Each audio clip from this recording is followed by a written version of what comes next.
जय माता दी साथियों, मैं नंद विश्वकर्मा आप सभी का अपने इस चैनल नंद विश्वकर्मा में हार्दिक स्वागत करता हूं। आज से मैं आपके लिए एक नया चैप्टर स्टार्ट कर रहा हूं। कक्षा 8 की मैथ या गणित। आज का जो चैप्टर है अध्याय 1 परमेय संख्या भाग 1। तो देखें, किसी भी किताब को में किसी भी पाठ को स्टार्ट करने के से पहले हमें निम्न चीज़ों की जानकारी देनी चाहिए। तो इसलिए मैं निम्न चीज़ों की जानकारी आपको दूंगा। तो सबसे पहले पाठ जब हम स्टार्ट करते हैं तो इसमें सबसे पहले मैं आपको जानकारी दूंगा पाठ की पूर्ववत जानकारी। कहने का तात्पर्य है कि जब हम पाठ पढ़ते हैं तो उस पाठ से संबंधित पिछली परिभाषाएं या उससे संबंधित नियमों सिद्धांत, फिर इसके बाद पाठ की जानकारी, अर्थात हमें पाठ में किस चीज़ों को पढ़ना पड़ेगा, उससे संबंधित नियम व सिद्धांत। फिर इसके बाद मैं आपको प्रयास कीजिए बताऊंगा। इसके बाद प्रयास कीजिए के बाद उस प्रश्नावली से पहले जो उदाहरण होंगे प्रत्येक उदाहरण को सॉल्व करवाऊंगा और सबसे लास्ट में आपको प्रश्नावली के प्रश्न करवाऊंगा। तो देखते हैं। तो इस पाठ में सबसे पहले प्राकृत संख्या, पूर्ण संख्या, पूर्णांक संख्या और परमेय संख्या पढ़ेंगे। तो सबसे पहले मैं आपको बता दूं, परमेय संख्या का एक पाठ है, अध्याय का नाम परमेय संख्या है। लेकिन आप परमेय संख्याओं को समझने से पहले इन तीन परिभाषाओं को समझना आवश्यक है, जरूरी है। तो प्राकृत संख्याओं की जो परिभाषा है, प्राकृत संख्याएं 1 से प्रारंभ होती हैं। 1, 2, 3, 4, 5 और इस प्रकार करती करती यहाँ अनंत तक जाती हैं। तो प्राकृत संख्या कहाँ से प्रारंभ होती है? 1 से लेकर अनंत।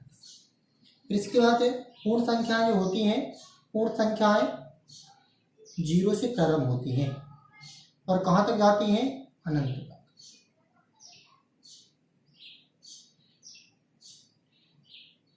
अब यहाँ पर प्राकृत संख्या और पूर्ण संख्या में आप एक क्वेश्चन देख सकते हैं कि क्या सभी प्राकृत संख्या पूर्ण संख्या है?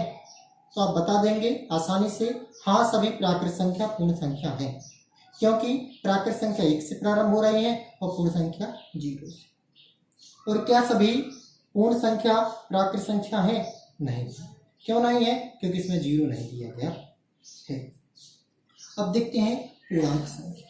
तो पूर्णांक संख्या में क्या होता है साथियों, जब हम इस पूर्ण संख्या में माइनस की संख्या, ऋणात्मक संख्या ऐड कर देते हैं।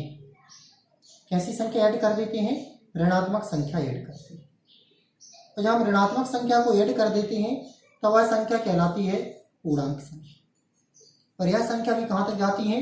अनंत तक। यह संख्या ऋण अनंत से लेकर धन अनंत तक जाती है। तो यहाँ पर एक क्वेश्चन बनेगा, क्या सभी पूर्ण संख्या पूर्णांक संख्या है? तो आप आसानी से बता सकते हैं कि हाँ सभी पूर्ण संख्या पूर्णांक संख्या है, क्योंकि पूर्ण संख्या 0 से प्रारंभ होती है और यह 0 भी इसमें दिया गया है यहाँ से। तो सेकंड क्वेश्चन क्या बनता है, क्या सभी पूर्णांक संख्या पूर्ण संख्या है? तो आप आसानी से बता सकते हैं नहीं है, क्योंकि पूर्णांक संख्या में ऋणात्मक संख्या होती है लेकिन पूर्ण संख्या में ऋणात्मक संख्या नहीं होती। अब देखते हैं परिमेय संख्या। परिमेय संख्या कहलाती है जिसे हम P/Q के रूप में लिख सकते हैं। प्रत्येक प्राकृत संख्या, पूर्ण संख्या, पूर्णांक संख्या परिमेय संख्या होती है, क्योंकि सभी के नीचे हम क्या लिख सकते हैं? 1 लिख सकते हैं। सभी के नीचे क्या लिख सकते हैं? 1। लेकिन ये हमेशा याद रखें कि P/Q में जो Q होता है वह 0 नहीं होता है। Q इसका हर कभी भी 0 नहीं होता। तो यहाँ से कुछ क्वेश्चन बनते हैं, उन क्वेश्चन को आप नोट कर लें। पहला, सभी प्राकृत संख्या पूर्ण संख्या नहीं होती है। सभी पूर्ण संख्या पूर्णांक संख्या नहीं होती। सभी पूर्णांक संख्या परिमेय संख्या नहीं होती है। अर्थात जब हम नीचे की ओर आते हैं तो ये नहीं होती हैं, लेकिन ऊपर की ओर जाते हैं तो होती हैं। क्यों होती है? क्योंकि प्राकृत संख्या में सभी प्राकृत संख्या पूर्ण संख्या है। क्यों? क्योंकि ये 1 से स्टार्ट होती है, ये 0 से।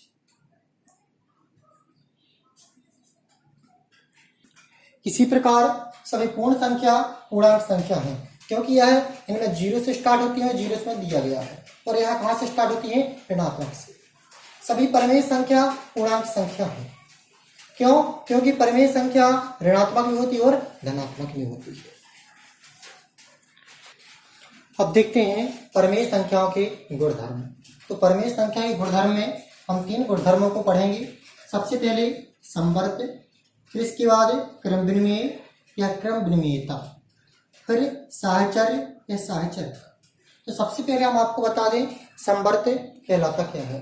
संवर्त कहलाता है कि यदि हम किसी पूर्ण, प्राकृतिक, पूर्णांक या परमेय संख्या को जोड़ें और या घटाएं या गुणा करें या भाग करें और वही संख्या प्राप्त हो रही है, या तो पूर्ण जोड़ने पर पूर्ण, प्राकृत जोड़ने पर प्राकृत, पूर्णांक जोड़ने पर पूर्णांक और परमेय जोड़ने पर परमेय, तब वह स्थिति कहलाती है समृद्ध।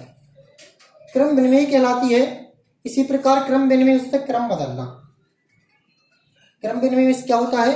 क्रम बदलना, अर्थात जब हम दो संख्याओं के मध्य का क्रम बदल देते हैं और पूर्ण, पूर्णांक और परिवर्त, परिमेय और प्राकृत संख्या ही प्राप्त हो जोड़ने पर, तब वह क्रम विनिमयता का नियम कहलाता है। और नहीं प्राप्त होती है तो नहीं। साहचर्य कहलाता है। साहचर्य में क्या करते हैं कि दो संख्याओं को, साहचर्य में हम कोष्टक का प्रयोग करते हैं और कोष्टक के प्रयोग करने में प्राकृत को प्राकृत से जोड़ना, घटाने, गुणा, भाग करने पर प्राकृत प्राप्त हो, पूर्णांक में पूर्णांक, पूर्ण में पूर्ण और परिमेय में परिमेय, तो वह कहलाती है साहचर्य। और नहीं प्राप्त होती है तो उसमें हम कह देंगे यह साहचर्य का नियम का पालन नहीं करती है। इन गुणधर्मों का जो वर्णन है मैं आपको भाग 2 में विस्तृत पूर्वक बताऊंगा। जय माता दी साथियों।